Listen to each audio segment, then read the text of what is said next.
আশা করছি এরকম একটা সংবর্ধনা আমার ছাত্র ছাত্রীদের যারা পড়ালেখা করছে তাদেরকে সামনে এগিয়ে নিয়ে যাওয়ার জন্য এটা একটা মাইলফলক হয়ে দাঁড়াবে। এবং ছাত্রছাত্রী তোমাদেরকে বলবো, আজকের এই দিনটা যেন তোমরা স্মরণে রাখো। তোমাদেরকে সংবর্ধনা ডেকে সংবর্ধনা দেওয়া হচ্ছে, এটা অনেক বড় একটা কাজ।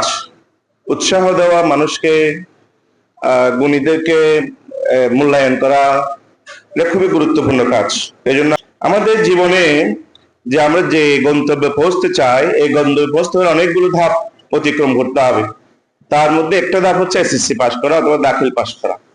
এরপর আরেকটা ধাপ আছে এইচএসসি এবং অথবা মাদ্রাসা হলে আলিম পাস করা।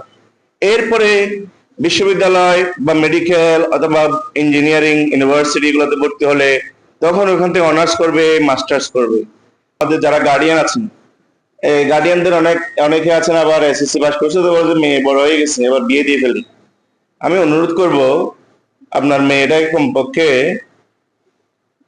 কমপক্ষে অনার্স পাস করাবেন, তারপরে বিয়ে দিবেন। যাকে বিয়ে দিবেন তাকে বলবেন যে সে যেন মাস্টার্স পাস করে পর্যন্ত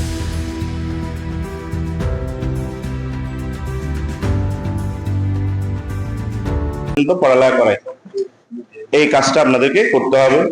তোমাদেরকে বলবো, যেই সময় যেই জায়গায় আমরা পৌঁছতে চাই সেই জায়গায় পৌঁছতে হলে প্রথম যে কাজটা তোমাদের করতে হবে সেটা হচ্ছে পরিশ্রম করতে হবে।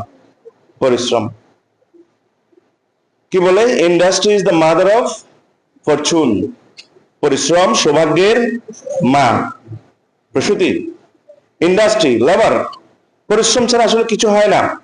পৃথিবীতে কিছু পেতে হলে পরিশ্রম লাগবে, পরিশ্রম করতে হবে। আমরা বলি কি, যে কোনো কিছু অর্জনের জন্য দুটো জিনিস লাগে।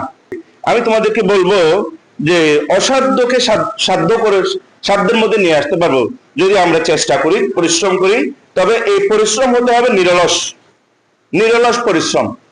একদম কোনো অলসতা এখানে রাখা যাবে না, বিরতিহীন পরিশ্রম। এই যে তোমরা যে খরগোশ আর কচ্ছপের গল্প শুনেছো নিশ্চয়, খরগোশ আর কচ্ছপ এই ইদানিং ইউটিউবে দেখায় মাঝে মাঝে, যাবে না। এই চেষ্টা যদি আমরা করি, কেউ চেষ্টা করলে সে সফল হবে। এই জন্য চেষ্টা করেছে, সফল হয়নি এরকম মানুষের সংখ্যা লাখে এক দুজন হতে পারে, কিন্তু বেশিরভাগ মানুষ কি হয়েছে, সফল হয়েছে। সুতরাং পৃথিবীতে তোমরা যাদেরকে দেখো সফল হয়েছেন, যে কবিতায় সফল হয়েছেন, কাজে সফল হয়েছেন, চাকরি বাকরিতে সফল হয়েছেন, সব মানুষের পেছনে দেখবা যে এটা পরিশ্রম তাদেরকে কি করে এনেছে, সফলতার দ্বার প্রান্তে নিয়ে এসছে।